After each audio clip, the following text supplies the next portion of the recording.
또 축복합니다. 오늘은 우리가 사도행전 우리 함께 오늘부터 함께 공부하려고 합니다. 사도행전 우리 한번 찾겠습니다. 이번 사도행전을 이제 1장부터 묵상해 가기 때문에 여러분께서 사도행전을 함께 우리가 읽어가면서 그렇게 묵상해 가면 좋겠습니다. 사도행전 1장 1절부터 11절까지 오늘 한번 읽겠습니다. 사도행전 1장 1절에서 11절까지 교독해서 우리 하나님 말씀 우리 받들어 읽습니다. 데오빌로여, 내가 먼저 쓴 글에는 무릇 예수께서 행하시며 가르치시기를 시작하심부터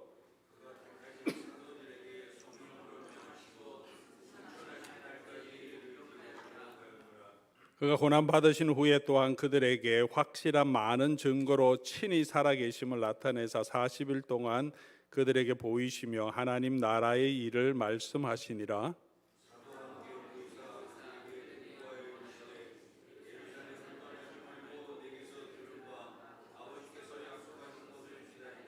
요한은 물로 세례를 베풀었으나 너희는 몇 날이 못되어 성령으로 세례를 받으리라 하셨느니라.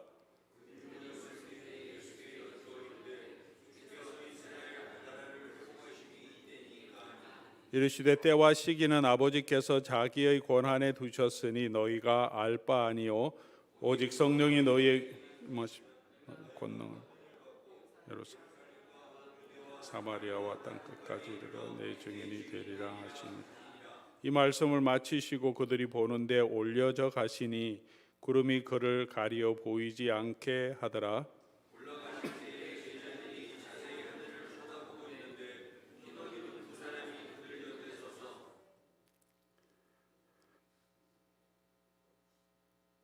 올라가실 때 제자들이 자세히 하늘을 쳐다보고 이르되, 우리 같이 읽겠습니다. 이르되 갈릴리 사람들아 어찌하여서서 하늘을 쳐다보느냐, 너희 가운데서 하늘로 올려지신 이 예수는 하늘로 가심을 본 그대로 오시리라 하였느니라. 우리 28장 같이 보겠습니다. 사도행전 28장 30절 31절 우리 첫 번째와 끝 우리 마지막 말씀을 한번 봅니다. 사도행전 28장 30절 31절 또 교독해서 읽겠습니다. 바울이 온 이태를 자기 셋집에 머물면서 자기에게 오는 사람을 다 영접하고 하나님의 나라를 전파하여 주 예수 그리스도에 관한 모든 것을 담대하게 거침없이 가르치더라. 아멘. 오늘은 사도행전 1장 1절에서 11절 첫 번째 부분을 강의하기보다 사도행전이 어떤 책인지를 우리가 함께 살펴보려고 합니다. 신학교에서 가르치듯이 그런 학문적인 방법에서 어프로치하기보다는 그냥 우리가 쉽게 이 책은 어떤 책이고 어떤 내용인가 하는 그런 의미에서 접근해 보려고 합니다. 사도행전은 먼저 누가복음과 같이 연결된 책입니다. 우리가 읽어보았지만 1장 1절 데오빌로여, 내가 먼저 쓴 글에는 그렇게 말하면서 데오빌로에게 먼저 쓴 글에 대한 이야기를 하고 있습니다. 그리고 먼저 쓴 글은 예수님이 가르치기를 시작하심부터 승천하실 때까지 이를 기록했다, 그렇게 말하죠.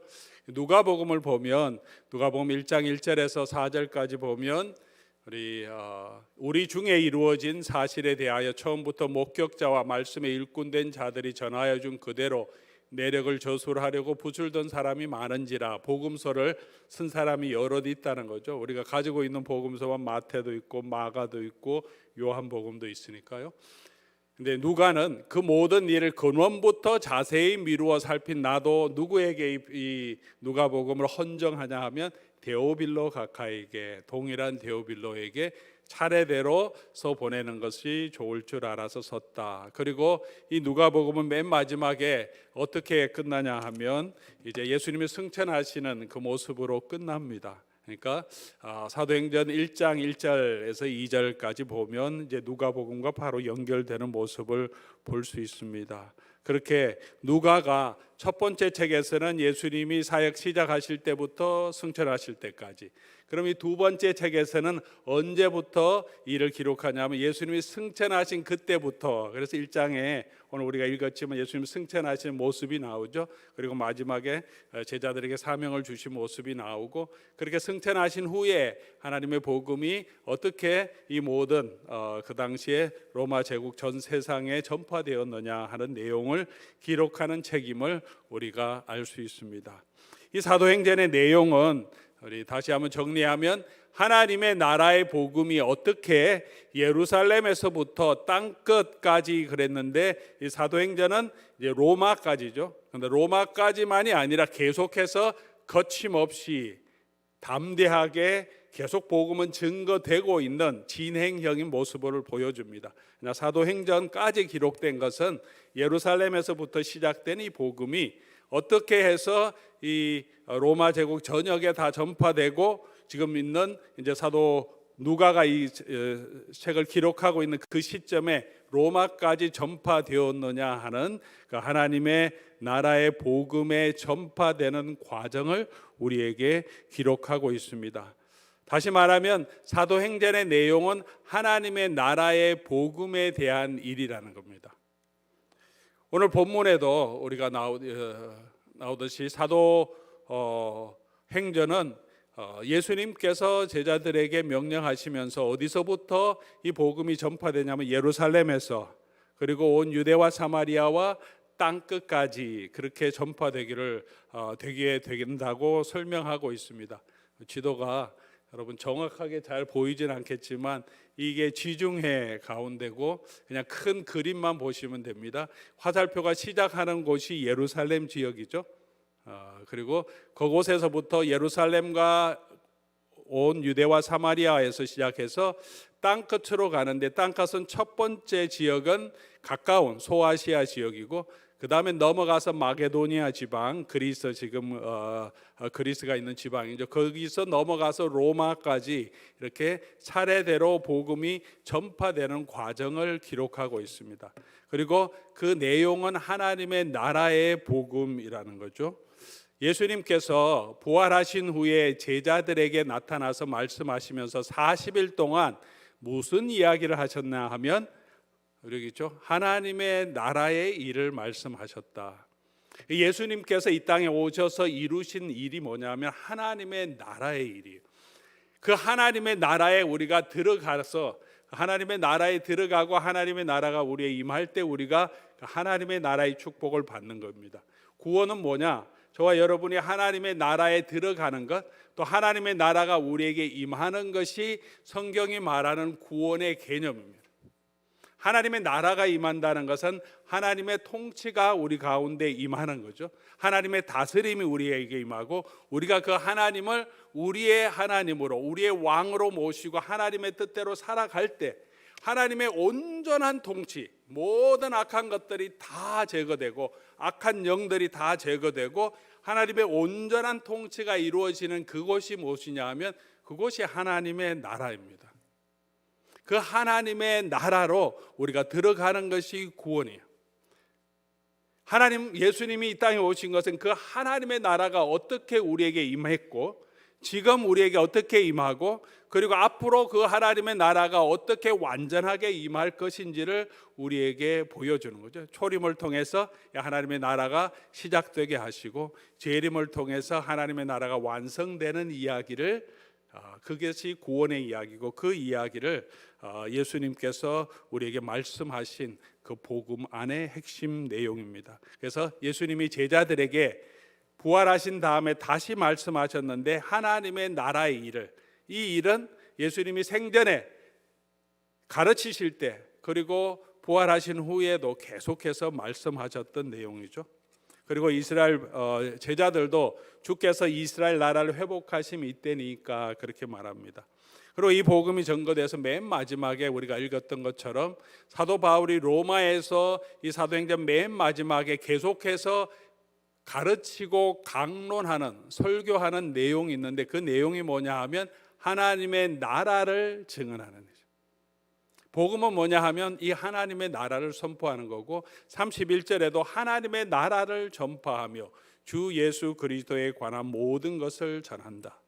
이 하나님의 나라의 복음이 어떻게 전파되었는지를 기록하는 책이 사도행전이다. 이렇게 이해하시면 좋겠습니다. 그래서 사도행전은 사도들의 한 일, 행적에 대한 이야기라고 이름이 붙여 있죠. Acts, 행전이죠. of Apostle 그렇게 얘기하는데, 근데 사도행전을 쭉 읽어보면 사도들이 하는 일과 함께 한 3분의 1은 사도들이 가르친 설교의 내용을 기록하고 있습니다. 복음서도 그렇죠. 예수님의 행적을 기록했는데 그 중에 한 3분의 1은 예수님의 가르친 내용입니다. 설교도 있고 산상수훈 같은 여러 가지 설교도 있고 천국에 대한 예화 설교도 있고 장차 오실 일에 대한 인자가 다시 오실 때의 일도 있고 예수님의 가르침을 많이 기록해 놓고 있는데 사도행전도 마찬가지예요. 여러분 사도행전을 쭉 읽어나가 이제 같이 공부해 보겠지만 사도행전에 많은 설교가 기록되어 있고 한 3분의 1, 한 4분의 1 더 되는 부분이 설교입니다. 예를 들어서 오순절 이후에 사도 바울이 사도행전 2장에 설교한 내용 2장 전체를 기록하고 있습니다.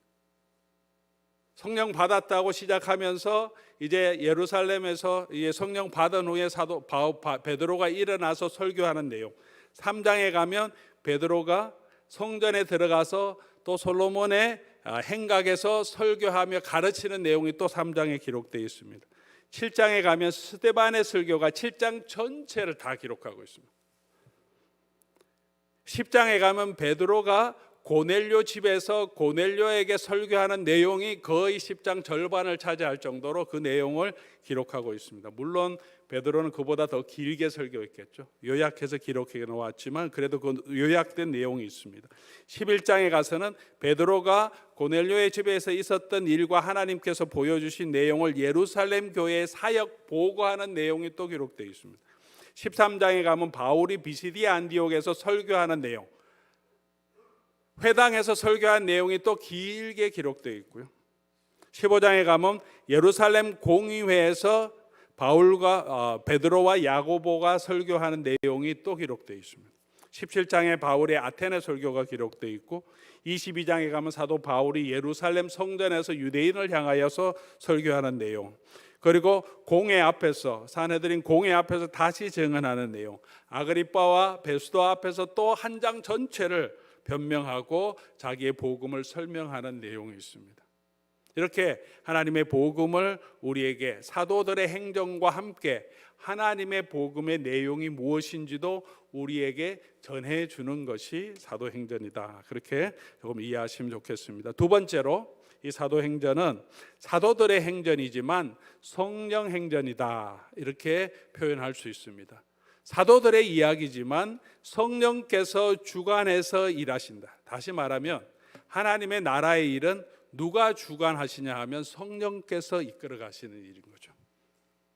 복음 선포는 우리를 통해서 일하지만 주관하시는 분은 성령께서 이 일을 이끌어 가십니다. 사도행전을 쭉 읽어보면 그 이야기들이 나옵니다. 사도들이 예수 그리스도의 증인이 되는데 그 증인이 될 수 있는 조건이 있습니다. 뭐죠? 너희가 성령이 너희에게 임하시면 너희가 권능을 받고, 그전에는 베드로가 설교할 수 있는 그런 능력이 좀 없었습니다. 담대하게 설교하지 못했습니다. 도망가고 숨고 어떻게 말해야 될지 몰랐는데 성령의 충만함을 받으니까 이 2장의 성령의 충만함을 받고 베드로가 일어나서 선포합니다. 사도행전 여러분 성경 가지고 계시면 조금 찾아보겠습니다. 사도행전 2장 4절 한번 찾아보겠습니다. 예수님께서 성령 충만을 약속했는데 1장에, 그 다음에 2장 첫 번째 성령이 하늘로부터 임하죠.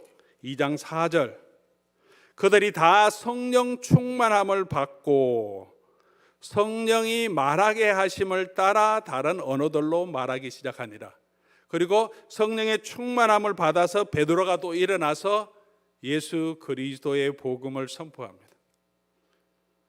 우리가 예수 그리스도의 증인이 될 수 있는 것은 성령의 충만함 때문이죠. 사도행전 4장 31절로 가보겠습니다. 여러 가지 일들이 있고 베드로와 요한이 잡혀갔다가 다시 풀려나서 교회가 다시 모여서 4장 31절 같이 한번 읽어보겠습니다. 빌기를 다함에 모인 곳이 진동하더니 무리가 다 성령이 충만하여 담대히 하나님의 말씀을 전하니라. 성령 충만과 바로 연결된 말씀이 뭐냐면 하나님의 말씀을 전하니라.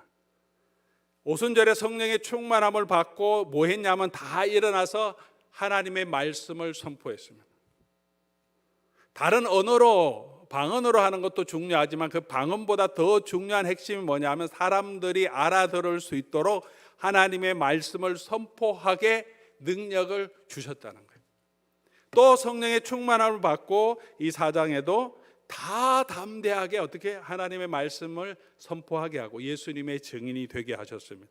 성령의 능력으로 이 일을 감당한다는 거죠. 조금 더 가서 사도행전 6장에 보면 사도들만이 아니라 7 집사를 세웁니다. 예루살렘 교회에 7 집사를 세우는데 어떤 사람을 세우냐 하면 3절 6장 3절 형제들아 너희 가운데서 어떤 사람을 세웁니까? 성령과 지혜가 충만한 사람. 하나님의 일꾼을 세울 때도 성령이 충만한 사람을 세우고요.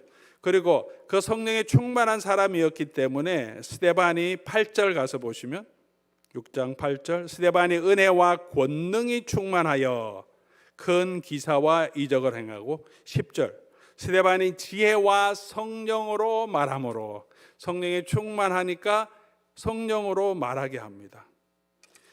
55절로 넘어가세요. 7장 55절 설교를 다 한 후에 스데반이 성령 충만하여 하늘을 우러러 주목하여 보고 하나님의 영광과 및 예수께서 하나님 우편에 서신 것을 보고 성령께서 스데반으로 하여금 예수 그리스도를 증언할 수 있게 해주십니다. 이런 내용은 너무나 많이 나옵니다.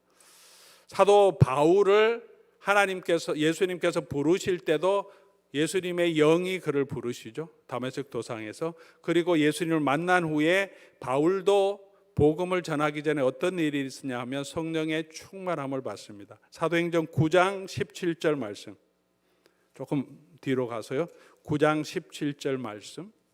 아나니아가 떠나 그 집에 들어가서 그에게 안수함에 이제 바울이 눈이 이게 예수님의 그 영광을 보고 엎드려져서 눈이 안 보이고 들어가서 이제 이 집에 있는 거죠. 이제 아나니아가 찾아와서 안수하니까 보이게 됩니다. 그리고 어떻게 되냐면 예수께서 나를 보내 너로 다시 보게 하시고 성령으로 충만하게 하신다 하니 눈의 비늘 같은 게 벗겨지고요. 그리고 어떻게 합니까? 19절 사울이 다메섹에 있는 제자들과 함께 머물며 있을 새 즉시로 각 회당에 가서 예수가 하나님의 아들이심을 전파하니 성령의 충만함을 받고 바울이 예수가 하나님의 아들임을 증언할 수 있게 하십니다. 고넬료가 회심할 때도 성령께서 모든 것을 역사하죠. 천사가 환상을 보여주고 베드로에게도 성령께서 말씀하셔서 고넬료의 집에 가게 하시고 베드로가 말씀을 선교할 때 성령이 말씀 듣는 모든 사람에게 내려오셔서 이방인 고넬료와 그의 친구와 친척들이 다 성령에 충만하게 만들어 주십니다. 13장 2절로 가서 보겠습니다. 13장 2절 우리 같이 한번 읽어볼까요? 찾으신 분 13장 2절 주를 섬겨 금식할 때 성령이 이르시되 내가 불러 시키는 일을 위하여 바나바와 사울을 따로 세우라. 바나바와 바울 안디옥 교회가 따로 세워서 이제 지금 선교의 일을 위해 파송하는데 누가 이 일을 지시합니까? 성령께서 지시하십니다. 성령께서 지시하십니다. 바울이 두 번째 선교 여행에서 아시아에서 말씀을 전하지 못하게 하시면서 예수의 영이 허락지 않고 그리고 환상을 통해서 마게도니아로 가게 하시는 것도 누가 이끌어 가시냐면 성령께서 이끌어 가십니다. 바울은 자기 계획이 있었는데 근데 성령께서 그로 하여금 가지 못하게 막으시고 거기를 새로운 곳으로 이끌어 가시는 분도 성령이십니다. 사도행전 18장으로 가서 보겠습니다. 몇 군데만 이제 뭐 더 많이 나오지만 사도행전 18장 9절, 10절. 좀 다른 방법으로 성령께서 이 바울에게 역사하신 내용인데요. 사도행전 18장 9절, 10절 우리 교독해서 읽습니다. 밤에 주께서 환상 가운데 바울에게 말씀하시며 두려워하지 말며 침묵하지 말고 말하라.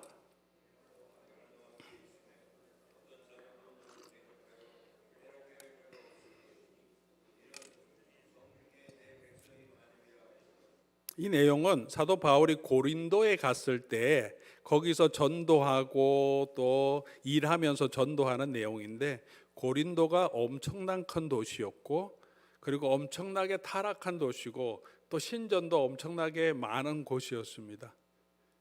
고린도에서 음행이 너무 많이 있고, 고린도서를 보면 교회 성도 중에서도 음행한 사람이 있었잖아요.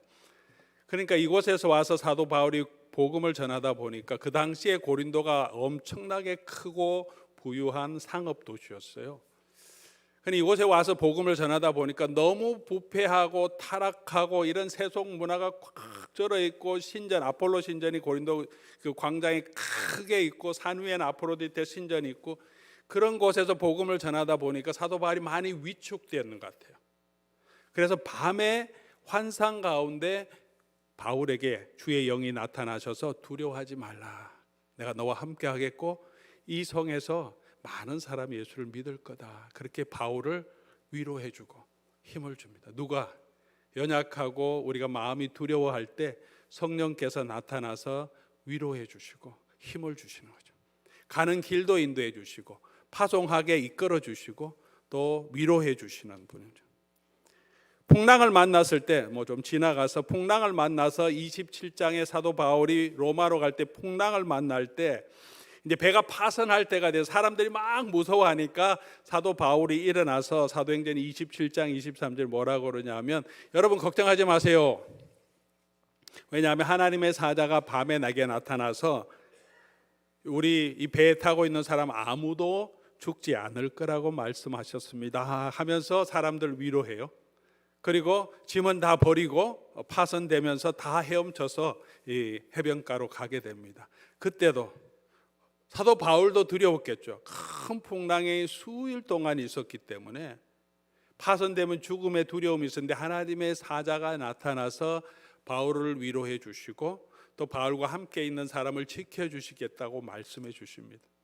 처음부터 끝까지 이 복음의 전파는 성령께서 주관하시고 성령의 능력을 주셔서 성령이 이끌어 가시는 힘을 우리에게 보여줍니다. 오늘 저와 여러분이 살아가는 우리의 삶도 교회의 일도 누가 이끌어 가시냐? 주권자가 누구냐? 성령께서 하신다는 거죠. 우리가 주의 일을 할 때는 우리의 힘으로가 아니라 성령의 충만함으로 성령의 능력을 의지하고 성령의 인도하심을 따라가야 합니다. 그리고 주의 일을 하다가 힘들고 어려울 때는 어떻게 해서 주께서 함께 하시고 주의 영이 우리와 도우시고 주의 영이 우리를 위로하시고 격려하시고 우리를 보호해 주시며 이끌어 가신다는 거죠. 우리가 해야 할 것은 이 성령의 인도하심을 따라서 성령의 권능을 받으면 되는 겁니다. 그렇게 주의 교회와 주의 복음이 전파된다는 것을 우리에게 보여주시면서 그 복음을 계속해서 증거하고 있는 교회들에게 이렇게 복음이 전파됐으니까 너희도 계속해서 성령의 인도하심을 따라서 복음을 증거하라. 그리고 담대하라. 나와 함께했던 베드로와 함께했고 바울과 함께했던 그 성령께서 너희들도 지켜주신다. 그 말을 우리에게 보여주시는 거죠. 세 번째로 이 사도행전은 이 사도행전을 보여주는 것은 성령님은 어떻게 역사하시냐 하면 성령이 이루어 가시지만 헌신된 하나님의 사람을 통해서 또 일하심을 보여줍니다. 성령께서 일하시면 성령이 자체적으로 일하시는 것이 아니라 제자들에게 권능을 주셔서 그 제자들로 하여금 예수님의 증인이 되게 하십니다.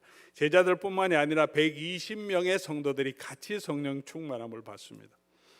이 제자들뿐만 아니라 성령 충만함을 받은 예루살렘 교회 성도들이 4장에 보면 자기가 가지고 있는 밭을, 집을 다 팔아서 가난한 사람들을 위해서 나누어 주게 내줍니다. 그 중에 한 사람이 바나바라는 사람이죠. 바울과 함께 나중에 함께 동역하는 일꾼이 되는데, 그렇게 우리가 자기의 물질, 자기의 밭, 자기의 소유를 팔아서 헌신하는 사람을 통해서 주의 복음, 가난한 사람들을 돕고 교회가 한 마음으로 코이노니아를 할 수 있는 그런 일들을 이런 헌신된 사람을 통해서 일하십니다. 또 사도 바울을 불러서, 사울을 불러서 바울이 되게 하셔서 사용하시죠. 예루살렘 교회는 7 집사를 세워서 일하시죠. 사도 바울이 혼자 일하는 것이 아니라 사도 바울이 일할 때 사도행전 15장에 가면 실라를 데리고 가요. 16장 초반부에는 디모데를 또 데리고 갑니다. 16장 11절을 가서 보겠습니다. 사도행전 16장 11절.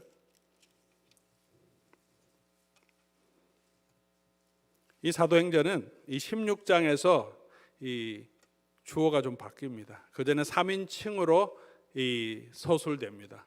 바울이, 베드로가 뭐 이렇게 했다고 기록되는데 16장에 와서 이제 기록자가 우리는이라고 말합니다. 우리는 16장 11절, 우리가 드로아에서 배로 떠나 사모드라게로 직행하여, 갑자기 우리가 나옵니다. 왜냐하면 이 2차 전도 여행 때 바울이 디모데를 픽업하고, 기록은 되지 않았지만 이 누가복음을 기록한 누가도 이제 이 바울의 팀에 조인한 거예요. 같이 이 2차 전도 여행 중간에, 그래서 그전에는 3인칭 시점에서 쭉 기록하다가 이때부터 자기도 함께 했기 때문에 우리가 그러면서 우리가 어디로 가고 우리가 어디로 가고 우리가 어디로 가고 그렇게 설명하고 있습니다. 누가도 같이 조인하죠. 고린도에 가서 보면 우리가 잘 아는 대로 브리스길라와 아굴라라고 하는 이 부부를 또 사도 바울이 만나서 함께 복음 사역을 하고요. 18장 24절에 보면 에베소에서 아볼로라고 하는 일꾼이 함께 일합니다. 이렇게 하나님은 많은 주의 일꾼들을 통해서 또 흩어진 교회의 성도들을 통해서 하나님의 일을 하시는데, 그 사람들이 어떤 모습으로 섬기냐 하면 헌신된 모습으로 섬깁니다. 그 헌신의 모습의 가장 중요한 예가 사도행전 20장 24절에 나오는 사도 바울의 고백이죠. 사도행전 20장 24절 여러분 한번 찾아보겠습니다. 20장 24절 같이 한번 읽어볼까요? 시작. 내가 달려갈 길과 주 예수께 받은 사명 곧 하나님의 은혜의 복음을 증거하는 일을 마치려 하면은 나의 생명조차 조금도 귀한 것으로 여기지 아니하노라. 뭐 베드로도 그랬고 다른 사도도 그랬고, 무엇보다도 이 사도 바울은 자기의 생명을 조금도 아끼지 않고 하나님이 부르신 이 사명을 위해서 헌신합니다. 바울만 그렇게 한 것이 아니라 바울은 성도들에게 항상 내가 이렇게 했기 때문에 너희는 나를 본받으라 이렇게 말하고 있죠. 우리가 하나님의 나라의 일은 성령께서 이끌어 가시지만 그 성령의 충만함으로 순종하여 일어난 사람을 가지고 하나님은 하나님의 복음을 증거하게 하십니다. 그런 사도도 있고 집사들도 있고 여인들도 있었고, 그리고 이름 없는 흩어진 많은 성도들도 있었습니다. 누구든지 헌신된 사람들을 통해서 하나님은 하나님의 일을 이루어 가시는 거죠. 지금도 마찬가지입니다. 주의 일은 그냥 되는 것이 아니고요, 복음 전도는 그냥 되는 것이 아니고, 성령께서는 그냥 직접 나타나셔서 사람을 바꾸시는 게 아니고, 주의 교회, 먼저 믿은 교회를 통해서 저와 여러분을 통해서 예수 그리스도의 증인이 되게 하시고 우리에게 그런 능력도 주시겠다고 약속해 주셨습니다. 우리가 순종하고 일어나면 주께서 우리를 사용해 주셔서 저와 여러분을 사용해 주셔서 우리가 연약할지라도 예수 그리스도의 증인이 되게 하시고 우리를 통해서 복음이 전포되게 하시고 교회가 세워지게 해 가신다는 것입니다. 계속해서 그 주님의 부르심에 순종하는 일꾼들이 될 수 있기를 바랍니다.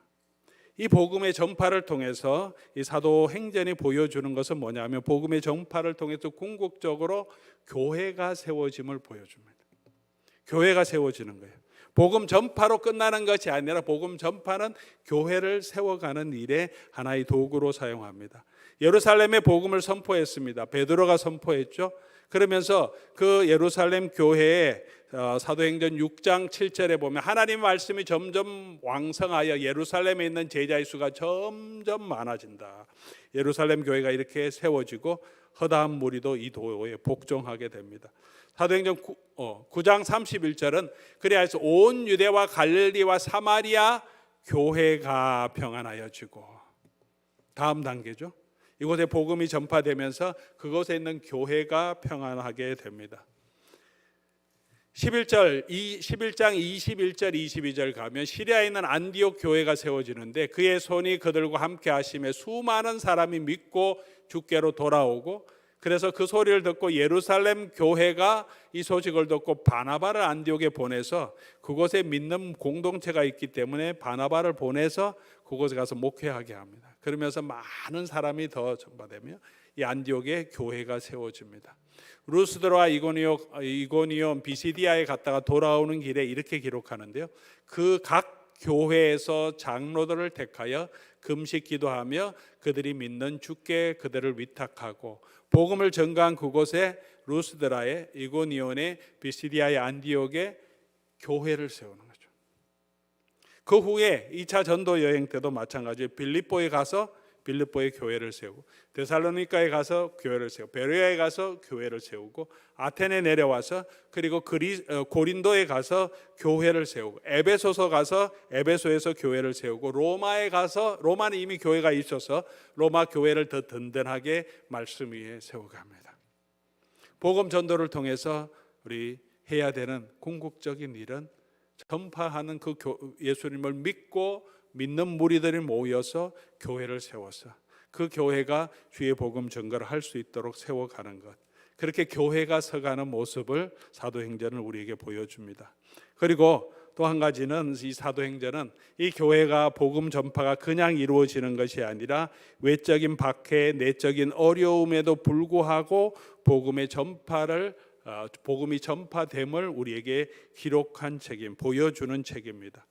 사도행전을 보면 정말 놀라운 능력들이 나타납니다. 성령의 권능을 받고 방언도 하고 치유도 하고 안전뱅이도 일어나게 하고 감옥 문도 막 열리고 놀라운 일들이 일어나지만, 우리가 사도행전을 또 같이 읽어가면 갈수록 그런 놀라운 일들만 있는 것이 아니라 사도들에게 많은 어려움이 있었음을 우리에게 보여줍니다.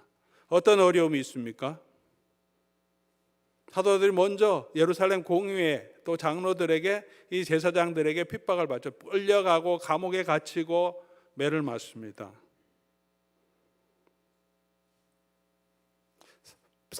바울도 전도할 때마다 가는 그곳에서 유대 회당에서 가르쳤는데 그 회당에서 계속 배척을 받고 방해를 받고, 어떤 때는 그 회당 사람이 다른 지역에 가 있는데 찾아와서 그곳에서 사도 바울을 돌로 쳐서 거의 죽을 정도로 만들어 버립니다. 유대인들에게만 핍박받는 것이 아니라 빌립보 같은 교회에서는 이방인들에게도 동일한 핍박을 받고 감옥에 갇히고, 그냥 갇히는 게 아니라 매를 맞고 감옥에 갇히기도 합니다. 돌에 맞고 매를 맞고, 사도행전이 기록되지 않았지만 고린도 후서에는 수많은, 그보다 더 많은 박해를 받았다고 말합니다. 박해, 바깥에서 있는 박해뿐만이 아니라 기다림의 시간도 있었습니다. 사도 바울이, 우리 사도행전을 나중에 우리가 강의해 가면서 더 구체적으로 설명할 부분이 있을 텐데요.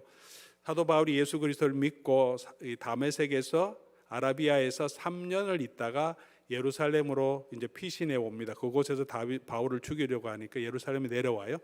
컨버전, 중생한 다음에 3년을 있다가 예루살렘 오는데 아무도 바울을 반겨주지 않습니다.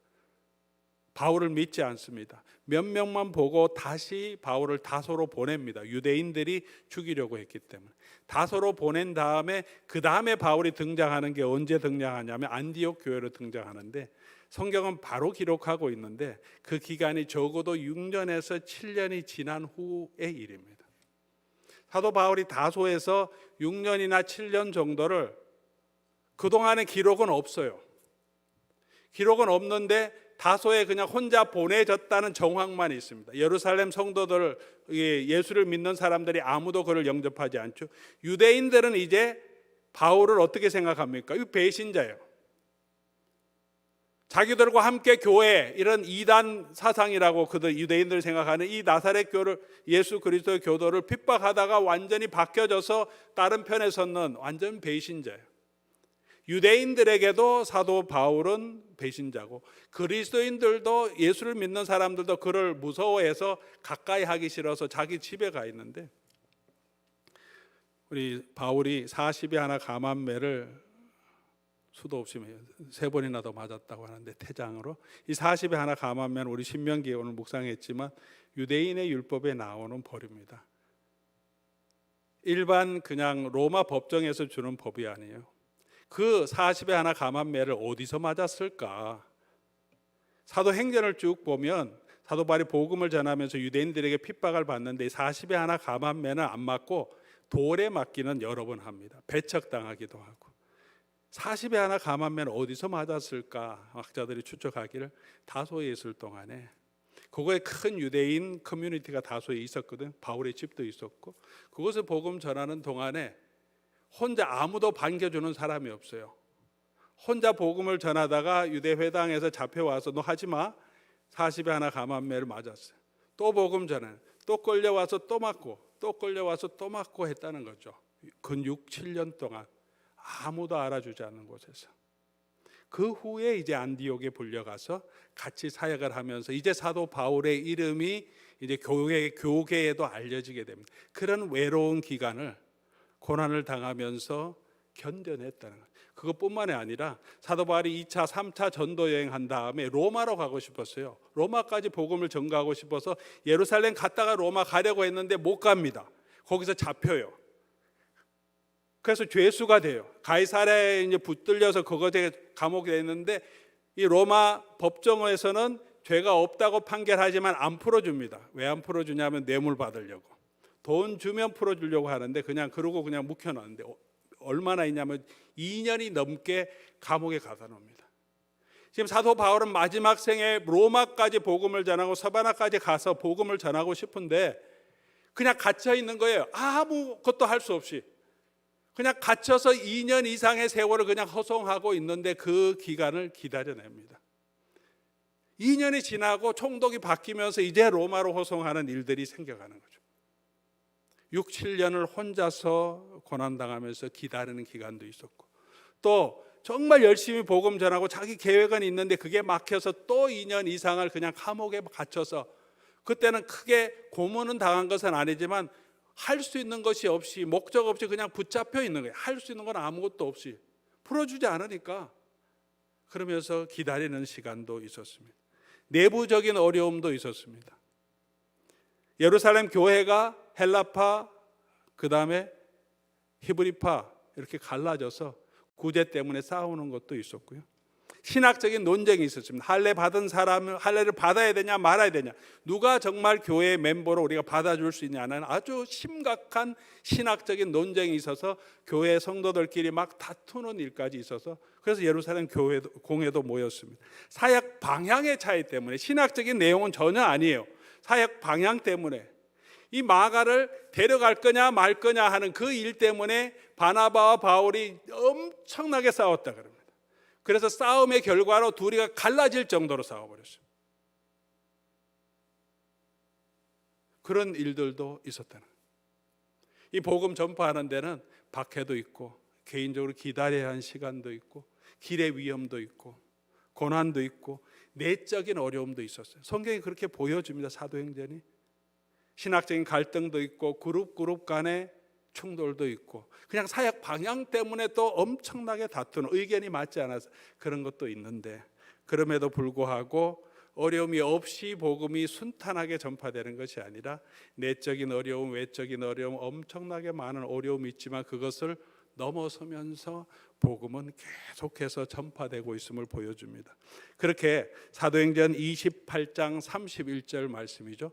우리 같이 마지막 사도행전의 마지막 내용입니다. 같이 한번 읽어보겠습니다. 하나님의 나라를 전파하며 주 예수 그리스도에 대한 관한 모든 것을 담대하게 거침없이 가르치더라. 하나님의 나라의 복음이 시작됐는데요, 이 사도행전 맨 마지막에 누가는 그렇게 사도 바울이 로마에서 전도하고 선교하는 내용, 설교하는 내용을 기록하면서 이렇게 담대하게 거침없이 복음이 계속 선포된다. 그렇게 해서 사도행전의 이야기는 지금도 계속 이어가고 있다. 그렇게 우리 학자들이 또 우리가 성도들이 이해합니다. 담대하고 거침없이. 로마에서 끝난 것이 아니라 사도 바울이 이곳을 풀려나서 서바나까지 복음을 전하고, 그 복음은 지금도 계속해서 담대하게 거침없이 전해지고 있습니다. 어려움이 있음에도 불구하고 외적인 어려움도 있고 내적인 어려움도 있습니다. 우리 교회가 당면한 현실도 외적인 여러 가지 압박도 있습니다. 문화적인 압박도 있습니다. 내적인 어려움도 있어요. 교회 안에 다툼도 있고 분열도 있고 경쟁도 있고, 개인적으로 우리가 참고 인내해야 되는 그런 시간들도 우리에게 있지만, 그런 어려움들을 이겨내면서 넘어가면서 하나님의 복음은 계속해서 선포되어지고 또 전해지고 있음을 보여주는 책이 사도행전이다.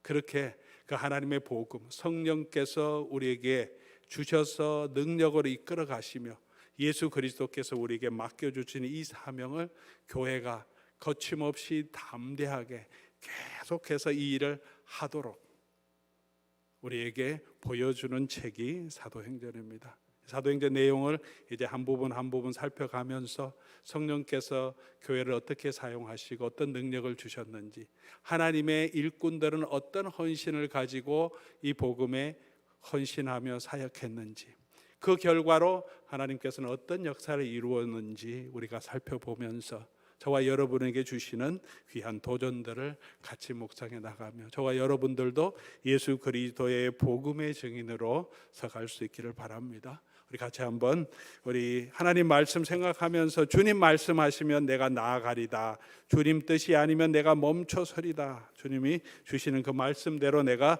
순종하며 나가겠습니다 하는 그런 마음을 가지고 한번 찬송하고 기도하는 시간 가지면 좋겠습니다.